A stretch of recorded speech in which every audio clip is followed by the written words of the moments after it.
Paul, we should talk about how we're going to keep track of if the pain medication is working for you. Okay. All right, so every time you come in, I'll be asking about the level of the pain, but also your functioning and if it's improving your overall quality of life. And if we think the pain medication is working, then we'll continue the medication. But if we think like it's not really having an impact on your pain or your overall functioning, then we might need to take another approach.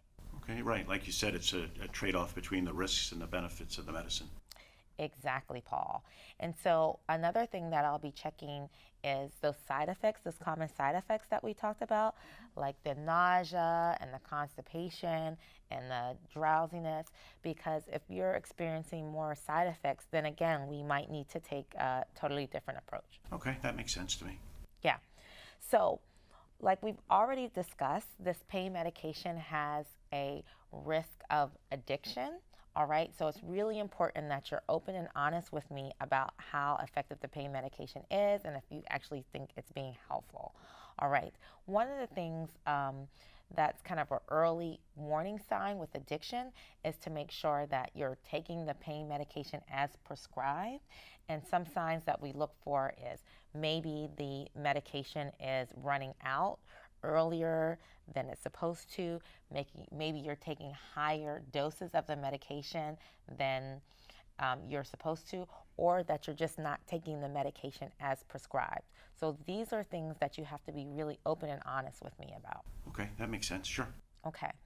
Another thing that we'll be doing is monitoring your urine just to be sure that you're taking the medication as prescribed. Whoa, I'm not so sure I like the idea about you testing my urine for drugs. Yeah. So again, we do this also because of the risk of addiction, but also just to be sure that you're taking the medication as prescribed and that it's in your system. I don't know, doctor. I mean, it sounds like you're saying I'm an addict and I haven't even started taking the medicine. Yeah, Paul, again, I do not think you're an addict. I'm not calling you an addict at all. And these are tests that we do for all of our patients that are on this type of medication just to make sure that they're safe and just to make sure that the system is working in the same way. All right. I mean, I'm not too keen on the idea, but if that's what we have to do, I guess I'm willing to do it. Yeah.